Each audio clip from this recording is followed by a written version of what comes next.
નમસ્કાર દર્શક મિત્રો, હું હર્ષુ પરમાર સહયોગ દ્વારા પ્રસ્તુત ન્યૂઝ 20 ગુજરાતીમાં આપ સૌ દર્શક મિત્રોનું હાર્દિક સ્વાગત કરું છું। જોઈએ આજના મુખ્ય સમાચારો। જૂનાગઢ લોકસભાના ઉમેદવારે ખર્ચ ઓબ્ઝર્વેશન રજત દત્તા સમક્ષ તારીખ 25 એપ્રિલે ચૂંટણી ખર્ચ રજૂ કરવો પડશે। ઉમેદવારોએ બીજી વખત તારીખ 1 મે અને ત્રીજી વખત તારીખ 5મી મે ખર્ચ રજૂ કરવો પડશે। જૂનાગઢ લોકસભા મત વિસ્તારના ઉમેદવારો ખર્ચ ઓબ્ઝર્વેશન રજત દત્તા સમક્ષ તારીખ 25 એપ્રિલે ચૂંટણી ખર્ચ રજૂ કરશે। ઉપરાંત ઉમેદવારોએ બીજી વખત તારીખ 1 મે અને ત્રીજી વખત તારીખ 5મી મે ખર્ચ રજૂ કરવાનો રહેશે।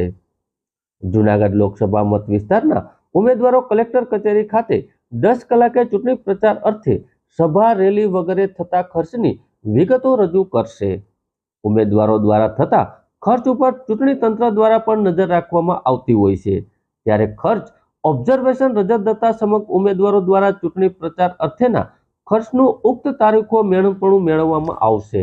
આમ ઉમેદવારો દ્વારા થતા ચૂંટણી ખર્ચનું ઇન્સ્પેક્શન કરવામાં આવશે, જેની સંબંધિતોએ નોંધ લેવા જણાવવામાં આવ્યું છે। જૂનાગઢ વિધાનસભાના મધ્યસ્થ કાર્યાલયનું ઉદ્ઘાટન કરવામાં આવ્યું। જૂનાગઢ શહેરના કોલેજની સામે ધારાસભ્ય સંજયભાઈ કોરડિયાના હસ્તે મધ્યસ્થ કાર્યાલયનું ઉદ્ઘાટન કરવામાં આવ્યું હતું। આ ઉદ્ઘાટનમાં ભાજપના ધારાસભ્ય સંજયભાઈ કોરડિયા, શહેર પ્રમુખ પુનિતભાઈ શર્મા, મહાનગરપાલિકાના મેયર ગીતાબેન પરમાર તેમજ ભારતીય જનતા પાર્ટીના હોદ્દેદારો અને કાર્યકર્તાઓ બહોળી સંખ્યામાં હાજર રહ્યા હતા। જૂનાગઢ લોકસભા બેઠક પર ભાજપની ભવ્ય જીતની આશા વ્યક્ત કરી હતી। કામ કરવાનું છે, વધુમાં વધુ આપણે લીડ જૂનાગઢ સિટીમાંથી મળે એટલા માટે આપણે ખૂબ પ્રયત્ન કરીને રાજેશભાઈને જીતાડવાના છે। એટલે આપણે સાથે જ મળી અને બધાએ કામ કરવાનું છે અને હવેથી જાગૃત થઈ અને રોજે રોજ આ કાર્યાલયમાં બધા ભેગા થશું, સાથે મળી અને દોડશું। વંદે માતરમ, ભારત માતા કી જય। વંદે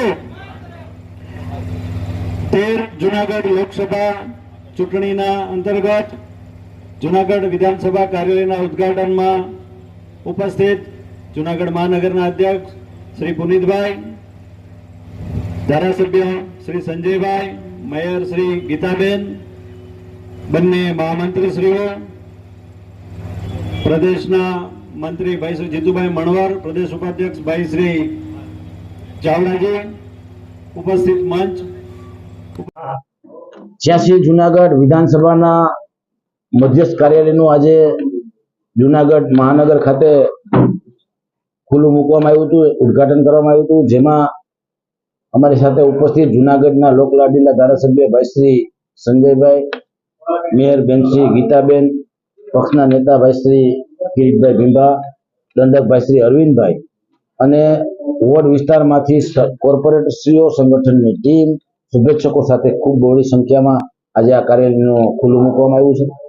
આગામી દિવસોમાં ભારતીય જનતા પાર્ટી 13 લોકસભા 5 લાખ મતથી જીતવાનો જે પ્રદેશ અધ્યક્ષ સી આર પાટીલજીનો નિયમ છે, એમાં જૂનાગઢ વિધાનસભા 86 જૂનાગઢ વિધાનસભા સાથે 7 વિધાનસભા કરતા વધારે લીડ આપશે એવું આજ સૌ કાર્યકર્તાએ સંકલ્પ કર્યો। ભારતીય જનતા પાર્ટી જૂનાગઢ મહાનગરની અંદર આજે જૂનાગઢ વિધાનસભા વિસ્તારના કાર્યાલયનું ઉદ્ઘાટન આદરણીય મેયર શ્રી ગીતાબેન પરમાર અને આદરણીય અધ્યક્ષ શ્રી પુનિતભાઈ શર્માના વરદ હસ્તે ભારતીય જનતા પાર્ટીના કાર્યકરોની ઉપસ્થિતિની અંદર આજે શરૂ કરવામાં આવ્યું છે। ભારતીય જનતા પાર્ટીના કાર્યકરો 365 દિવસ લોકોની વચ્ચે રહેતા હોય છે અને આ ચૂંટણી દરમિયાન તન, મન અને ધનથી રાત અને દિવસ જોયા વગર અથાગ પરિશ્રમ, એટલે કે આપણે કહી છીએ કે પરિશ્રમની પરાકાષ્ઠા સર્જીને પાર્ટીના કાર્યકરો કામ કરતા હોય છે અને આદરણીય નરેન્દ્રભાઈ ની સરકાર ફરીથી ત્રીજી વાર બને અને અબકી બાર 400 પારના નારા સાથે જે કાર્યકરો કામ કરી રહ્યા છે અને જ્યારે પ્રચારમાં જાય છે ત્યારે લોકોનો બહોળા પ્રમાણમાં એનું સમર્થન મળી ગયું છે। લોકો ભગવાન રામની આસ્થા સાથે 400ની પારની, 370ની કલમ, અલગ અલગ મુદ્દાઓ સાથે નરેન્દ્રભાઈને સપોર્ટ આપવા માટે અને એના ઉત્સાહમાં વધારો કરવા માટે જ્યારે કાર્યકરોને પણ પ્રોત્સાહિત કરી રહ્યા છે, ત્યારે લોકોનો પણ ધન્યવાદ આપું છું અને પ્રિન્ટ મીડિયા અને ઇલેક્ટ્રોનિક મીડિયાના મિત્રો પણ એક પોઝિટિવ વાત લઈ અને લોકો સમર જે સરકારે ભારતીય જનતા પાર્ટીની કેન્દ્રની સરકારે ને રાજ્યની ભૂપેન્દ્રભાઈની સરકારે કરેલા કામો અને અમારા સંગઠનના અધ્યક્ષ આદરણીય CR પાટીલ સાહેબે કરોડો કાર્યકરોની અંદર સંગઠનાત્મક પૂરેલી ઉર્જા આજે દેખાઈ રહી છે અને રિઝલ્ટ આ લોકસભાની સીટ 5 લાખથી પણ વધારે મતથી જીતશું એવી કાર્યકરોની એક ભાવના છે અને એ આશા સાથે 5 લાખથી પણ વધારે જુનાગઢનું લોકસભાનું કમળ નરેન્દ્રભાઈને મોકલવા માટે બધા કાર્યકરો કટિબદ્ધ છે. આભાર. વંદે માતરમ. ભારત માતા કી જય. જય જય ગરવી. ભવનાથ રોડ ઉપર આવેલા બાલનાથ મહાદેવ મંદિરે આજે વિધવા પુત્રીના લગ્ન કરી આપવામાં આવેલ. સાસુ સસરાએ વહુના મા બાપ બની દીકરીના પુનઃ લગ્ન કરી આપેલ. જુનાગઢ સમસ્ત હિન્દુ ધોમી સમાજના યુવક મંડળ દ્વારા ધોમી સમાજના અનિલભાઈ કાંતિભાઈ વાંજા ટીંબાવળી તેમના સુપુત્ર વિપુલભાઈને 4 વર્ષ પહેલા કેન્સર થતા અવસાન થયેલું હતું. તેમના પત્ની નીતાબેન સાથે 2 નાની દીકરીઓ સસરા અનિલભાઈ સાચવીને દીકરીની જેમ રાખી હતી. આજ દિન સુધી અનિલભાઈ સસરા હતા, પરંતુ આજે મા બાપ બનીને નીતાબેનના ધામધૂમે પુનઃ લગ્ન કરી આપેલ. કરિયાવાર સાથે સોનાનું પણ દાન કરવામાં આવેલું.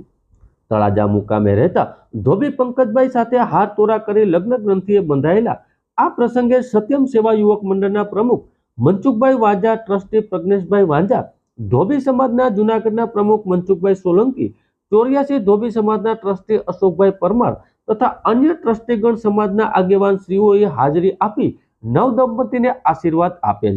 ગોર મહારાજના મંત્રોચ્ચાર સાથે હસ્તમેળાપ થયેલ અને રાજકીય આગેવાનો જેઠાભાઈ પાનેરા પણ ખાસ ઉપસ્થિત રહી આશીર્વાદ આપેલા. આગેવાન શ્રી પરશુરામ ચૌહાણ તેમજ છોટુભાઈ વાંજા, અલ્પેશભાઈ પરમાર, જયંતિભાઈ બ્રહ્માણી, અશોકભાઈ વાંજા, રોનકભાઈ વાંજા, પ્રમુખ રાજેશભાઈ, જુનાગઢ અરવિંદભાઈ રાઠોડ તેમજ પોરબંદર જયંતિના જીવનભાઈ તેમજ નર્મદાબેન દીકરીના માતા પિતા ઈશ્વરભાઈ પરમાર, એડવોકેટ માંગરોળના અશોકભાઈ સોલંકી, વડોદરા સાથે તળાજા ધોબી સમાજના આગેવાનો હાજરી આપી નવદંપતીને આશીર્વાદ આપેલા હતા. હું અનિલભાઈ કાંતિભાઈ વાજા, જ્ઞાતિએ ધોબી, ટીંબાવાડી રહેવાસી. મારો બાબુ આજથી 4 વર્ષ પહેલાં કેન્સરના ઓલામાં ઓફ થઈ ગયેલો.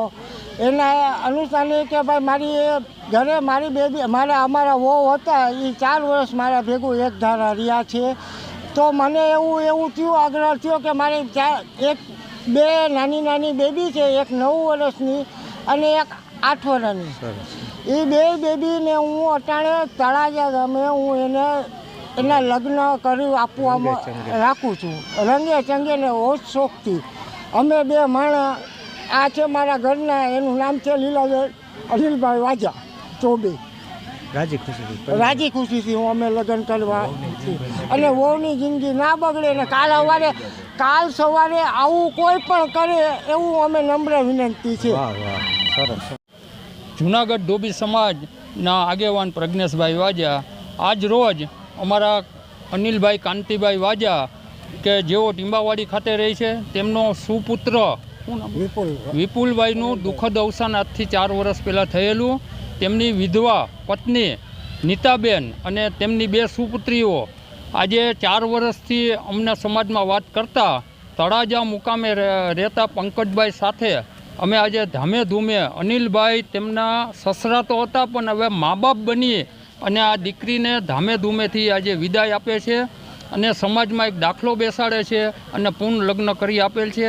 આ સાથે આજે અમારા મંડળના પ્રમુખ શ્રી મનસુખભાઈ વાજા, અમારા 84 ધોબી સમાજના ટ્રસ્ટી શ્રી અશોકભાઈ પરમાર તથા પરશુરામભાઈ તળપત, જુનાગઢ 85 ધોબી સમાજના પ્રમુખ શ્રી મનસુખભાઈ સોલંકી અને સમાજના ઘણા બધી આગેવાનો ટ્રસ્ટીઓની હાજરીમાં અને તળાજાથી આજે જાન લઈને આવેલા તેઓને તમામને અમે અહીંયા 400 માણસનું રસોડું કરી અને ધામે ધૂમે આ દીકરીને આજે સમાજની વચમાં અમે વિદાય આપીએ છીએ.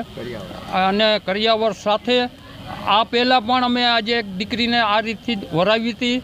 એટલે આજે સમાજ એક આ નોંધ લે એવી મારી સર્વોને અપીલ છે. પૂર્ણ લગ્ન આજે આપણે દીકરીના કરી આપવા જોઈએ, એક વહુ તરીકે નહીં પણ એક દીકરી સ્વીકારી અને આજે આપણે એને વિદાય આપીએ છીએ. જય હિન્દ, જય ભારત. જેઠાભાઈ પાનેરા, સામાજિક કાર્યકર, જુનાગઢ. આજરોજ બાલનાથ મહાદેવના સ્થાન ઉપર ધોબી સમાજમાંથી ભાઈ શ્રી અનિલભાઈના દીકરા બીમારીને કારણે બહુ નાની ઉંમરે એમનું નિધન થયું અને એમના લગ્ન થઈ ગયા હતા, 2 દીકરીઓ હતી અને બેનની ઉંમર પણ ખૂબ નાની હતી. અને એવા સમયે ધોબી સમાજના આગેવાનો ભાઈ શ્રી અશોકભાઈ પરમાર, મનસુખભાઈ અને હર્ષુખભાઈ વાજા બધા લોકોએ મળીને આ બીજા સમાજને આ ઉદાહરણ લીધા જેવો દાખલો બેસાડ્યો છે. 2 નાની દીકરીઓ સાથે એના ફરી વખત ખૂબ ઉત્સાહથી અને ખૂબ આનંદથી ખૂબ બોડા સમાજની વચ્ચે અને સમૂહની વચ્ચે સારી રીતે આ દીકરીને એને બીજી જગ્યાએ સારી જગ્યાએ પોતાનો ગૃહસ્થી સંસાર માંડવા માટે ખૂબ એણે આશીર્વાદ આપીને શરૂઆત કરાવી છે. અન્ય સમાજે પણ આ ધોબી સમાજનું નાનો સમાજ છે, પરિશ્રમી સમાજ છે, મહેનતુ સમાજ છે, એ સમાજનો ખરેખર ઉદાહરણ લેવું જોઈએ, ધડો લેવો જોઈએ અને આ વાતને આપણે આદર્શ સમાજની વ્યવસ્થાના ભાગરૂપે ગણવું જોઈએ એવું મારું માનવું છે. હું ખૂબ આ સમાજને મારા વતી અંગત રીતે અને ખૂબ એને અભિનંદન આપું છું બધાને અને ખૂબ ધન્યવાદ આપું છું. જૂનાગઢ શહેરના સુખના ચોક પાસેથી ચોરિયાઓ મોટરસાયકલ સાથે એક શખ્સની ધરપકડ કરવામાં આવી. જૂનાગઢના એસપી હર્ષદ મહેતા દ્વારા બાઇક ચોરીના અનડિટેક ગુનાના આરોપીઓને શોધી કાઢવા સૂચનાઓ અપાતા ક્રાઇમ બ્રાન્ચના પીઆઈ જે પટેલ તેમજ પોલીસ સ્ટાફને મળેલી બાતમીના આધારે 2018માં થયેલી બાઇક ચોરીના ગુનાના આરોપીઓને પ્રોટેકોપ એપ્લિકેશનના આધારે બાઇક ચોરી ઇસમને મોટરસાયકલ સાથે ઝડપી પાડ્યું. જૂનાગઢ ક્રાઇમ બ્રાન્ચ સુખના ચોક પાસેથી પેટ્રોલિંગમાં હતા ત્યારે જીતેન્દ્ર ઉર્ફે ધમો ગેલાભાઈ મકવાણા બાઇક ઉપરથી પસાર થતા તેને રોકીને તેની પાસેથી આરસી બુક તેમજ આરટીઓના જરૂરી કાગળો માંગતા તેની પાસેથી નહીં મળતા ત્યારે આ મોટરસાયકલ ચોરી હોવાનું કબૂલ કરી જીતેન્દ્ર ઉર્ફે ધમાએ ₹20,000ના બાઇક સાથે ઝડપી પાડી એ ડિવિઝન પોલીસ સ્ટેશનમાં ગુનો દાખલ કરી વધુ તપાસ હાથ ધરવામાં આવી. આગામી 7 મેના રોજ લોકશાહીના પર્વ એવા લોકસભાની ચૂંટણીનું મતદાનનો દિવસ છે. આ મત આપવાના આપના અધિકારનો આપ અવશ્ય રીતે ઉપયોગ કરો એવી જૂનાગઢ પોલીસ વતી હું આપ સૌને અપીલ કરું છું. સમગ્ર ચૂંટણી પ્રક્રિયા મુક્ત અને ન્યાયિક રીતે નિર્ભય રીતે થાય એના માટે જૂનાગઢ જિલ્લા પોલીસ કટિબદ્ધ છે. ગત 16 માર્ચથી જે જાહેરનામું બહાર પડેલું ત્યારથી આજ દિન સુધીમાં 1.5 માસમાં 23,000થી વધારે ઇસમો વિરુદ્ધ અલગ અલગ પ્રકારે જૂનાગઢ જિલ્લા પોલીસ દ્વારા કાર્યવાહી કરવામાં આવેલી છે. સાથે સાથે અલગ અલગ વિસ્તારમાં જ્યાં જ્યાં એવા સંવેદનશીલ વિસ્તારો છે ત્યાં પોલીસ સાથે પેરામિલિટરી સાથે ફ્લેગ માર્ચ પણ કરવામાં આવી રહ્યું છે. આપને આપના વિસ્તારમાં આપના મત આપવાના અધિકારમાં કોઈ પણ પ્રકારની બાધા હોય, અડચણ હોય અને આપને ભય લાગતો હોય તો આપ નજીકના પોલીસ સ્ટેશનમાં અવશ્ય સંપર્ક કરો. આપ મુક્ત અને નિર્ભય રીતે આ લોકશાહીના પર્વમાં આપનું મતદાન આગામી 7 મેના રોજ અવશ્ય કરો એવી જૂનાગઢ પોલીસ વતી હું આપ સૌને અપીલ કરું છું.